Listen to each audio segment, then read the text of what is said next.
Todo empezó un lunes muy normal, cuando me dirigía como siempre al trabajo en el banco, situado en las afueras de la ciudad, en un antiguo edificio que tenía más de 100 años y que nunca había sido completamente renovado desde entonces, solo ligeramente refrescado cosméticamente, dejando una sensación de algo antiguo y lúgubre.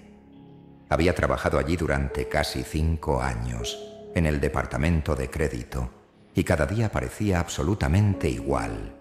La misma gente, las mismas solicitudes, las mismas caras de los empleados, incluso el olor en el banco, permanecía inalterado, una especie de moho pesado y saturado de papel y polvo. Pero ese lunes en particular, algo era diferente, algo ligeramente mal, como si el aire se hubiera vuelto más denso y la iluminación más tenue, aunque nadie había cambiado las lámparas y el clima afuera era bastante normal, soleado.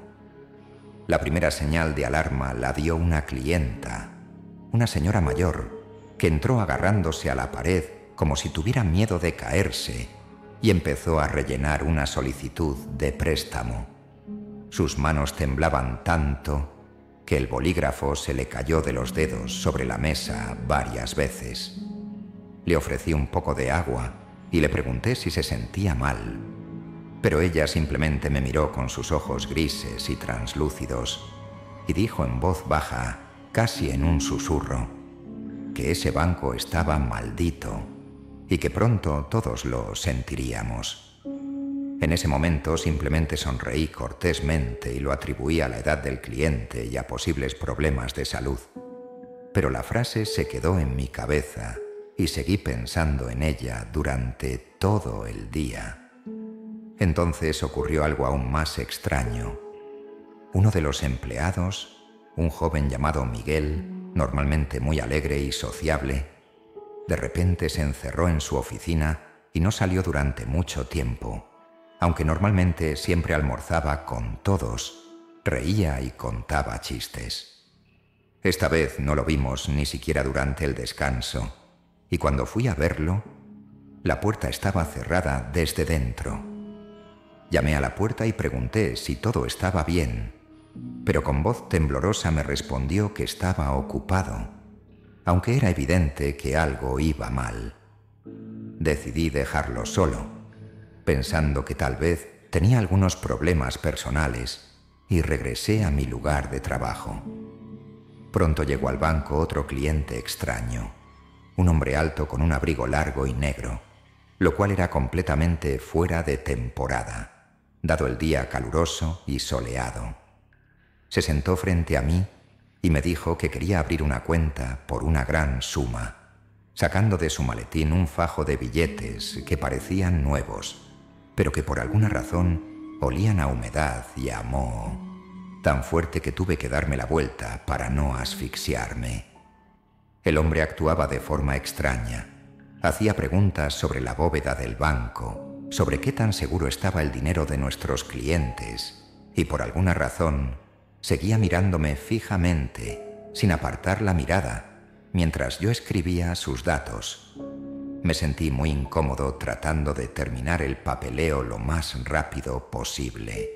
Y cuando finalmente terminé, el hombre se levantó y sonrió con una sonrisa espeluznante. Dijo que nos veríamos pronto y se fue, dejando atrás un regusto aún peor y un terrible olor a moho. Después de que se fue, noté que había gotas de agua sucia en la silla donde se había sentado, como si su ropa estuviera completamente mojada, aunque estaba seguro de que su abrigo parecía seco. Hacia el final del día, la situación se volvió cada vez más tensa. Los compañeros apenas hablaban, trabajaban en silencio, intentando no mirarse, y había una ansiedad incomprensible en el aire. Le pregunté a mi compañera Carmen si sentía algo extraño hoy, y ella frunció el ceño y respondió que se sentía igual, como si el banco se hubiera vuelto diferente, antipático, incluso peligroso. Decidí que era simplemente cansancio y traté de apartar los pensamientos desagradables de mi cabeza, pero seguían volviendo. A medida que la jornada laboral llegaba a su fin, me quedé en la oficina un rato más, tratando de poner en orden el papeleo porque teníamos una inspección importante al día siguiente, y de repente me di cuenta de que casi no quedaba nadie en el edificio, excepto los guardias de seguridad y yo. Las luces de los pasillos ya estaban apagadas, y solo la lámpara de mi escritorio ardía tenuemente, creando una isla de luz en la impenetrable oscuridad que me rodeaba. Terminé rápidamente mi trabajo, doblé los papeles y me dirigí a la salida, pero al pasar por la oficina de Miguel, noté que la puerta estaba entreabierta. En el interior brillaba la tenue luz de un monitor de computadora, iluminando una silla vacía y un escritorio con papeles. Miré dentro y llamé a Miguel, pero nadie respondió. Habiendo decidido que ya se había ido, quise cerrar la puerta y marcharme, pero noté unas notas extrañas sobre la mesa, escritas con una letra nerviosa, casi ilegible.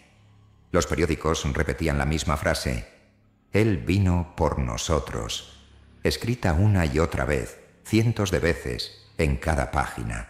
Un horror frío se apoderó de mí, pero antes de poder entender algo, oí un sonido extraño, como si alguien arrastrara lentamente los pies por el suelo de baldosas del pasillo, acercándose a mí. Miré rápidamente a mi alrededor y vi una figura con un abrigo negro parada en el otro extremo del pasillo, en la oscuridad pero claramente visible, gracias a la tenue luz de la linterna que parpadeaba detrás de ella. No podía moverme del miedo.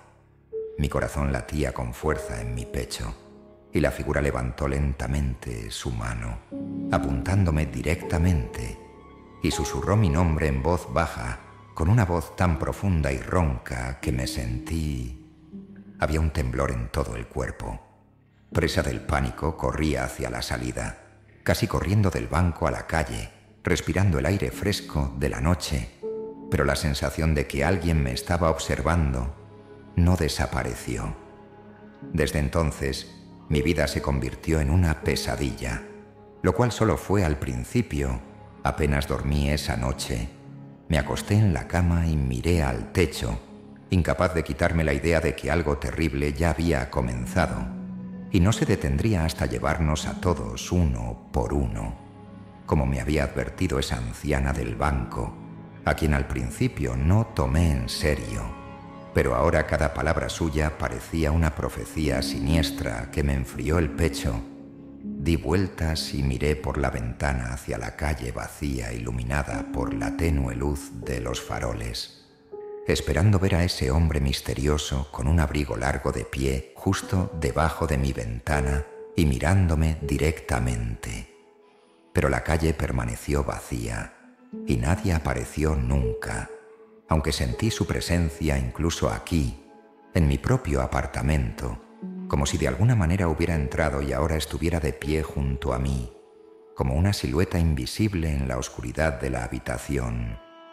A la mañana siguiente, habiendo reunido mis fuerzas, fui a trabajar de nuevo, no porque quisiera, sino porque tenía miedo de estar solo en casa. El banco me recibió con una atmósfera pesada. La gente a mi alrededor parecía cansados e irritados. Nadie sonreía ni bromeaba como de costumbre, y la mirada de cada empleado expresaba el mismo pensamiento: terminemos este día rápido y vámonos de aquí lo antes posible. Pero no estábamos destinados a irnos, porque a mediodía, de repente, resultó que una gran suma de dinero había desaparecido de la bóveda. De forma completamente inexplicable, las cámaras de vigilancia no grababan nada, y el personal de seguridad insistió en que nadie podía entrar. La puerta permaneció cerrada toda la noche y la mañana. Al mismo tiempo, mi compañero Miguel también desapareció. Su escritorio estaba vacío, sus pertenencias habían desaparecido, su teléfono no respondía y no estaba en casa, donde inmediatamente enviaron a un guardia de seguridad a revisar. Las sospechas, naturalmente, recayeron sobre él, pero comprendí claramente que no se trataba de un simple robo, ni de la desaparición de un empleado. Algo mucho más terrible estaba sucediendo entre estas paredes, y el dinero era solo un cebo, una razón para que todos nos quedáramos aquí buscando respuestas que no existían ni podían existir, hasta que la policía y la gerencia estaban lidiando con los problemas. Se les pidió a los empleados que no abandonaran el edificio. El ambiente se volvió aún más tenso. La gente comenzó a hablar en susurros, temerosos de atraer la atención de algo invisible que acechaba entre nosotros. Carmen, mi compañera, se me acercó, miró a su alrededor nerviosa y dijo que había tenido un sueño extraño, como si todo el dinero del banco hubiera desaparecido, y en su lugar había monedas viejas y oxidadas que parecían estar cubiertas de sangre justo delante de sus ojos. Sentí que ya estaba al borde de la histeria, así que traté de calmarla, aunque no creí ni una sola de mis palabras. De hecho, le tenía aún más miedo, porque la noche anterior había tenido el mismo sueño. Monedas oxidadas cubiertas de gotas rojas que fluían lenta y viscosamente al suelo, donde formaron un charco, del cual luego apareció la silueta de un hombre con un abrigo largo. No le conté esto a Carmen, para no asustarla aún más, y en su lugar le pregunté qué pensaba sobre la desaparición. Miguel, pero ella solo negó con la cabeza, tratando de ocultar su miedo, y dijo que no sabía nada, aunque le parecía que Miguel se había vuelto diferente, retraído y asustado, precisamente después de conocer a ese mismo cliente del abrigo, cuyo dinero olía tan terriblemente a humedad y moho. Ante estas palabras se me heló la sangre en las venas. No podía creer en las coincidencias. Carmen también lo había visto, y quizás no solo a nosotros dos. Decidí preguntar a otros colegas. Me acerqué a cada uno por separado, tratando de no llamar la atención de la policía, y con horror me di cuenta de que todos los que tuvieron contacto con el hombre misterioso habían tenido sueños terribles y se habían encontrado con fenómenos inexplicables. Alguien perdió documentos importantes, alguien encontró objetos extraños en el lugar de trabajo, alguien escuchó su nombre en un pasillo vacío, y todos pensaron que alguien los estaba observando, aunque no había nadie alrededor. El banco se convirtió en una trampa de la que nadie podía escapar. Los periodistas se habían reunido afuera y coches de policía. Había pánico dentro. La gente se estaba volviendo loca lentamente. Algunos lloraban, algunos estaban sentados mirando fijamente a un punto. Comprendí que no podía soportar otra noche en este lugar. Tenía que hacer algo, salir de alguna manera o al menos encontrar la razón de lo que estaba sucediendo. Más cerca del anochecer, la seguridad liberó a algunos de los empleados, incluyéndome a mí. Prácticamente corrí a la calle sin mirar atrás, pero incluso cuando me encontré en casa, sentí que el banco no me había dejado ir, que ahora vivía dentro de mí, en mi cabeza, en mis sueños, la imagen de monedas oxidadas y una silueta oscura extendiendo sus manos hacia mí apareció ante mis ojos de nuevo. Supe que sería imposible conciliar el sueño hoy y que el día siguiente solo traería más miedo, horror y desesperación. Y entonces sonó el teléfono. Un número desconocido. Se escuchó una voz ronca familiar en el receptor y mi corazón se hundió.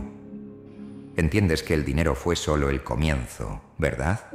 Ya estoy aquí. Ahora te toca a ti. En ese momento la conexión se rompió y sentí un horror gélido, porque sabía que no estaba mintiendo. Realmente ya estaba aquí. Después de esa terrible llamada, toda mi vida se convirtió en una serie de dolorosas expectativas y episodios de paranoia. Dejé de dormir por completo, tratando de mantener la luz encendida toda la noche, e incluso cuando amaneció, el miedo no desapareció, se instaló firmemente dentro de mí, se convirtió en mi compañero constante. Gradualmente comencé a notar las rarezas que ahora estaban sucediendo fuera del banco. Mis cosas ya no estaban en sus lugares habituales, y cuando me miré en el espejo, me pareció que mi reflejo se retrasaba un poco con respecto a mis movimientos, como si tratara de vivir su propia vida separada de la mía. El miedo gradualmente se convirtió en desesperación. No podía contarle a nadie lo que estaba sucediendo, temiendo que me tomaran por loco. Ya no fui a trabajar, alegando enfermedad, y la gerencia no protestó particularmente, entendiendo que después de lo sucedido, muchos empleados no pudieron trabajar. La policía continuó la investigación, pero nunca encontraron rastros del dinero ni de mi colega desaparecido. El caso se estaba calmando lentamente, pero para mí no podía terminar tan fácilmente. Sentía que solo estaba ganando terreno. Vueltas.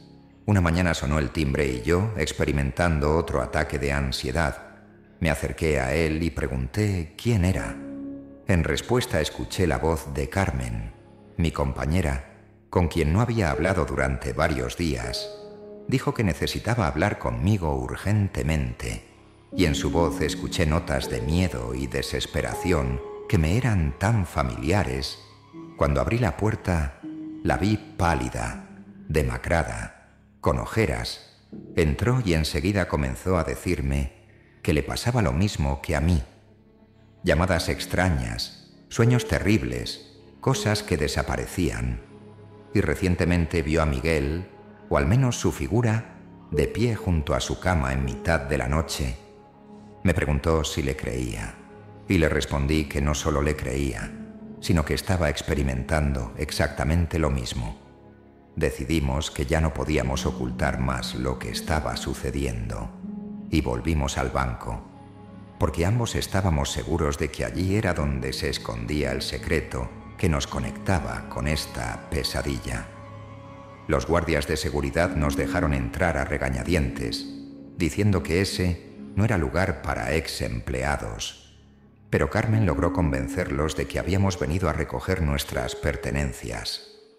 Al entrar al edificio, sentí el corazón latir con fuerza, el aire se volvió pesado de nuevo y los pasillos parecían más oscuros y largos que antes.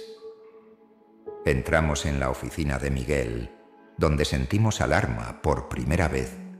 La puerta estaba entreabierta y el escritorio parecía inamovible desde la desaparición de un compañero.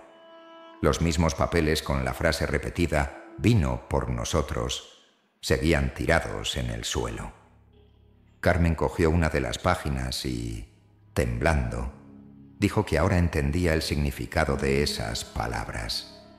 Admitió haber visto a ese mismo hombre con abrigo en sueños. Él le dijo que no le interesaba el dinero, sino las almas de las personas, y que todos los empleados del banco ya le pertenecían. Carmen dijo que la única forma de salvarnos era averiguar quién era realmente. Empezamos a estudiar los archivos del banco, con la esperanza de encontrar al menos alguna información sobre el extraño. Un cliente o un empleado anterior que se había enfrentado a situaciones similares y pronto se encontró con registros antiguos que databan de hace casi 100 años. Resultó que este banco fue construido en el sitio de una vieja mansión que una vez perteneció a una familia adinerada, cuyo dueño fue encontrado muerto en el sótano del edificio rodeado de muchas monedas oxidadas. Los registros mostraron que después de su muerte, los herederos comenzaron a tener visiones extrañas y gradualmente todos se volvieron locos o desaparecieron. Miré a Carmen y me di cuenta de que este hombre era un espíritu, o algo peor, que había regresado por nuevas víctimas muchos años después para alimentarse del miedo y la desesperación de la gente una y otra vez. Decidimos bajar al sótano, que generalmente estaba cerrado con llave, pero ese día la puerta estaba entreabierta. Cuando bajamos, olimos el olor a moho y humedad, el mismo que nos había perseguido desde el primer día de conocer a esta criatura. El sótano estaba abandonado y casi vacío, pero en la esquina notamos una pila de monedas viejas cubiertas de óxido y algo similar. Sobre la sangre seca, Carmen empezó a llorar de miedo y de repente sentí que alguien estaba detrás de mí, dándose la vuelta lentamente. Lo vi. El mismo hombre con un abrigo largo, la cara blanca y los ojos completamente negros. Me sonrió con una sonrisa inquietante, extendiendo la mano en la que apretaba una moneda oxidada, y dijo en voz baja: «Ahora sabes la verdad, pero esto no te lo hará más fácil, porque me perteneces desde hace mucho tiempo». Agarré a Carmen de la mano y subimos corriendo las escaleras, oyendo su risa siniestra detrás de nosotros, corriendo hacia la salida. Salimos corriendo a la calle y nunca volvimos a este banco. Pero no terminó ahí. Ahora nos seguía a ambos a todas partes. A veces aparecía entre la multitud, a veces en el reflejo de los espejos, pero siempre cerca. Carmen pronto desapareció, dejando de contestar llamadas y mensajes, y todavía estoy luchando con la locura, sabiendo que tarde o temprano vendrá por mí, y esto de una vez por todas.